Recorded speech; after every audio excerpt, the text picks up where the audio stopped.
Where do you envision yourself in the future when it comes to your professional life, your personal life? It kind of feels strange with everything that's been going on to also be like looking at potential wedding venues. I love them. Sometimes we have to cut some corners for ourselves and cut ourselves a little bit of slack, and that's what I have been doing with Grad. Part of achieving our goals is actually to care for ourselves.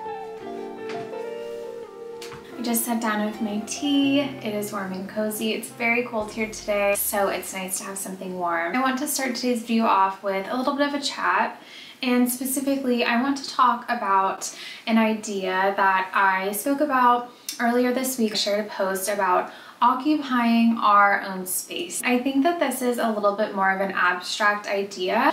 I thought it would be nice to expand on it a little bit more here and allow us to kind of dive a bit deeper. This theme has sort of come back up for me a lot recently, and whenever something like that happens, I feel like it means it's something that I need to dive deeper into. So that's what we're gonna do today. I break it up into 3 different categories. The first being identifying your space, the second being trusting your purpose, and the third being honoring another's space. So the first one is identifying your space.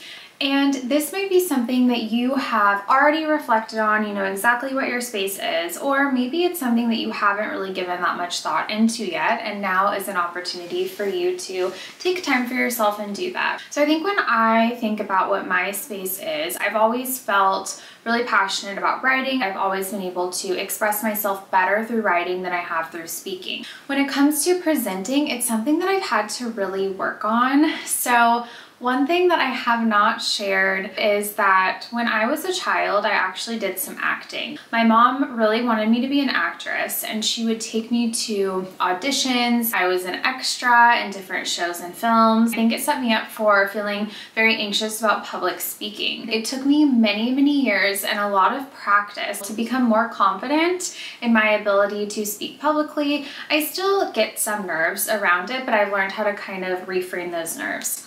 All of this to say, this isn't necessarily exactly where I thought I would be. When I was interviewing for graduate school, I tried looking up YouTube videos of other graduate students, and there really weren't many out there. And so I understood that it was a gap that could be filled, and I wanted to try and help fill that gap, and that's part of the reason why I'm here and I make videos.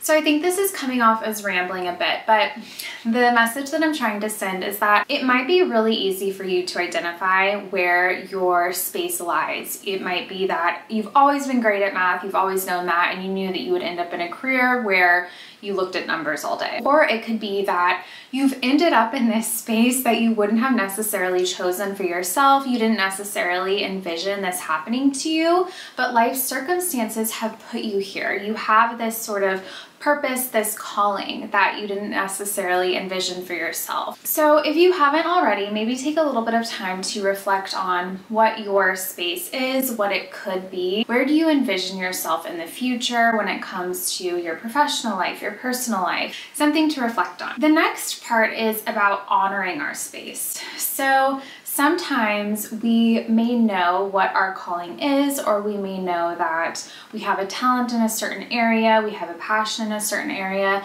but we can sort of fight ourselves on that. And I think that a big influencer that could cause us to sort of fight ourselves on it or to question it, feel uncertain about it, is social influence, which we have a lot of nowadays with social media. We scroll through social media each day, we see people's lives, visions of their lives, which they have curated. I am guilty of this too.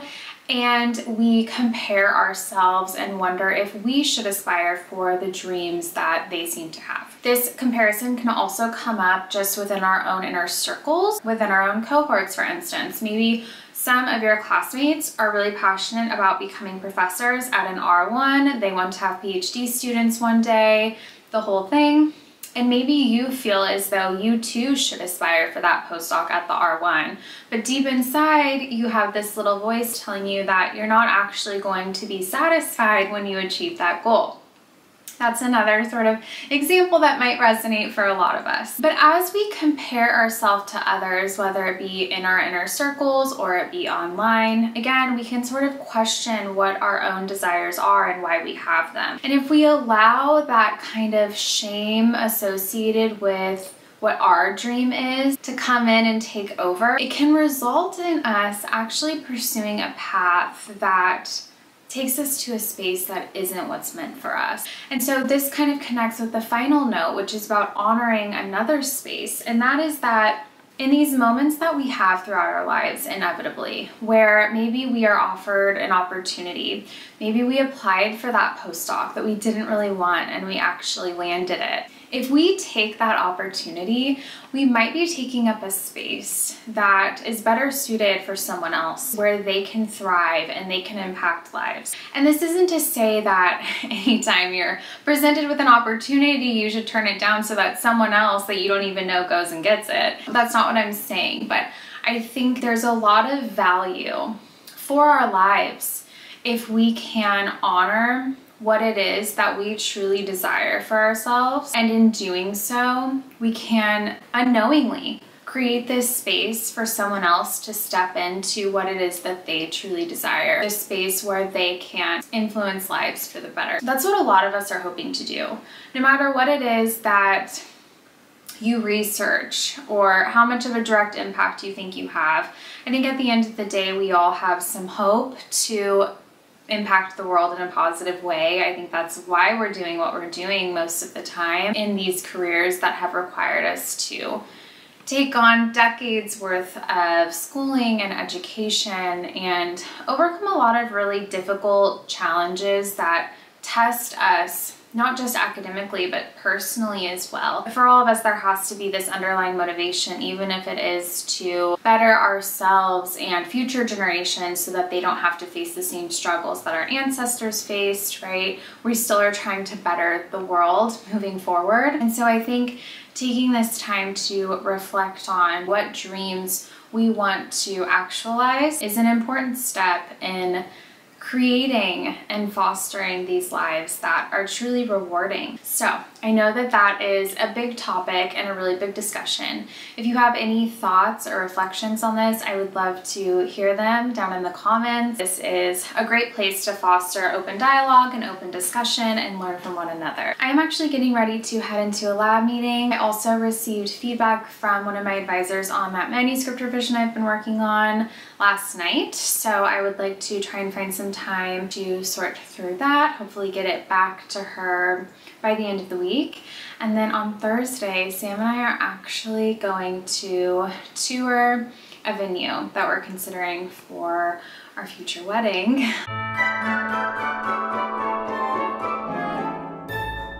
Good morning. We currently are getting our first snow, which is exciting and also a little nerve-wracking because it's like, okay, it's officially here. I'm about to do some really quick makeup. It's like 8 a.m. Yeah, it's 8:07. Just starting off with my Universal Tinted Moisturizer from DRMTLGY. This stuff is holy grail. It's like one of the most game-changing makeup products I've ever had, and it's not even necessarily makeup, it's like a tinted moisturizer. I can tell when I haven't used this. It's one of those things. Whenever I forget to use it and I'm doing my makeup, I always find myself being like, why doesn't my makeup look good? And it's always because I've forgotten to use that. My goal for today is I'm going to meet with that advisor to go through the feedback on the manuscript from my other advisor, which was really helpful. Just make sure we're all on the same page. I feel like everyone would probably like to see it one last time. If, God forbid, they request any more changes, I'd like to have some time and hopefully not have to work over the weekend. Sam and I, Saturday, are going to look at some potential wedding venues, which is exciting, and at the same time, it kind of feels strange with everything that's been going on to also be like looking at potential wedding venues. But basically what our plan is to look at a few different venues that we're interested in and that seem fairly reasonable, because if you know, you know, with how expensive that stuff is. Anyway, so we're gonna look and then kind of get like some estimates, an idea, and then ultimately decide whether or not having a wedding with like 75 people is realistic and kind of worth it to us, because it is expensive and it's, you know, It's a big investment to make in one day, so we're just going to go through this process, try and have a little fun, viewing the venues, see if it is what we truly desire, and go from there. Another fun update for the makeup lovers out there. I really liked this Natasha Denona. I've been very impressed with it. It is super easy to use. The colors are extremely wearable. Tomorrow I'm taking the day off because it's Thursday. And then Friday I have a full day of meetings. Let's put on some clothes and a little jewelry. Super cozy outfit for the day. We haven't done our closet switch yet when we bring out our winter clothes and put away summer stuff, so I don't have any of my old turtlenecks out yet. So this is the coziest thing I could find. It's the JCrew sweater that I've shown several times. It's JCrew men's and one of the best investments I have made this season. And then just a really comfy old pair of Amazon joggers. I also have a Target long sleeve basic underneath. It truly is an everyday for me in the winter. I always put one of those on first. I have cozy Ugg socks on. Going to try and keep warm with our first snow. I've been meaning to share this also. So I got 2 fragrance samples when I ordered the hair care kit from Nue Co, and I love them. I'm super picky when it comes to fragrance. I got Forest Lungs and Functional Fragrance. I think this Forest Lungs is a new fragrance for them. They both are nice earthy smells, nothing too heavy, just beautiful, really blend in well with kind of your natural scent. I'm the type of person that can easily regret putting on a fragrance because I get overwhelmed, and I haven't gotten overwhelmed at all from these. So let's see, yesterday I wore Functional Fragrance. I think today I'm gonna try and mix them. Forest Lungs. And this one is the Functional Fragrance. Yeah, I feel like that's gonna be a good combo, the two of them together. Really good scents for winter. So the past 2 weeks for breakfast, I've just been picking up this pre-made quiche Lorraine from Wegmans. You pop it into the oven for like 45 minutes when you first get it and cook it, and then you can just store it in the fridge. It lasts us a week, eating between the two of us. And then I've also just been getting the pre-cut berries from Whole Foods. So we can't do it all, right? I'm not gonna do this forever, but for the time being, when I'm going through kind of this really busy and stressful time, it's nice having this. It's been good. So sometimes we have to cut some corners for ourselves and cut ourselves a little bit of slack, and that's what I have been doing with breakfast. All right, I'm about to launch into this meeting in like the next 10-15 minutes. So I have the documents pulled up. It is chilly. I'm having trouble keeping warm today. Wish me luck during this meeting, that I can end it feeling very clear and motivated to implement these changes and wrap up this manuscript.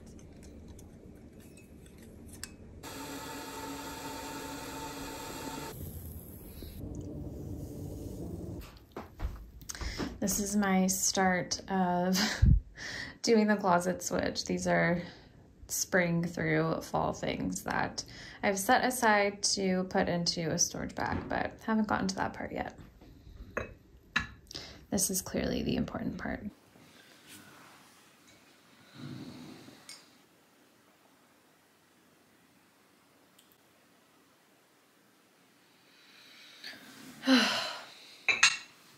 Rereading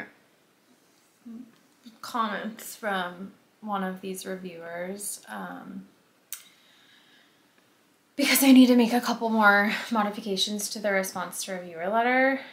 Nothing is worse than when reviewers leave comments that are so confusing. Like when you can tell that a reviewer just like jotted down their first reactive thoughts and then never reread it to make sure it's clear. And I get it, we don't get paid as reviewers when we're reviewing manuscripts, so I totally understand that. At the same time though, you're influencing someone's life when you send them back a review. Yeah, I have no idea. But I am close to being done with this. Just taking another quick break to eat lunch. I think I showed this in my last vlog, if I'm not mistaken. Greens, chicken, diced apple, blue cheese, and like some pepitas and walnuts. It's really good. We do it with balsamic and olive oil over top. I can make it so quickly, just throw it together.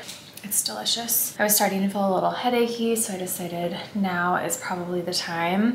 I can get hormonal migraines monthly, and I feel like I'm kind of getting into that territory. I thought I was gonna get a migraine the past couple of days. I didn't end up getting one, so I'm wondering if it might happen today. I have made a lot of progress. I'm almost there, which is exciting. I think now I need to format according to how the journal wants it, because you don't submit the manuscript with like the abstract, the manuscript, the references all in one, if I remember correctly.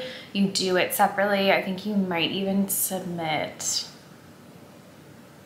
I can't remember. I might be confusing it with a different journal.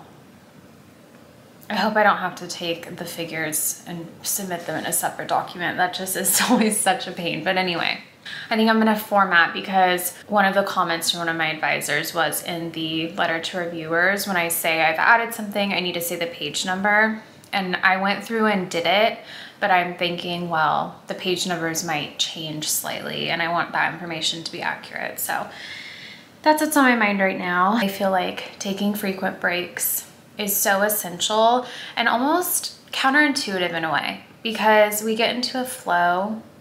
And I know for myself anyway, I can get into a flow and like go for a couple of hours. Then I end up with a headache. It can be counterintuitive. So I feel like part of achieving our goals is actually to ensure that we take those little steps along the way to care for ourselves, so that we can end up being productive longer, successful longer, whatever it may be. It's important to kind of have that perspective sometimes about goal achievement. All right, I'm going to eat my lunch.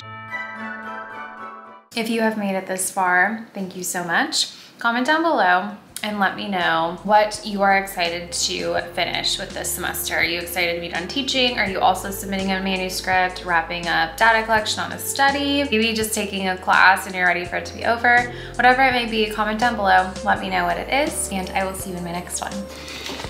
You all know that I am a lunch dessert girly, and this is lunch dessert for the week. So good.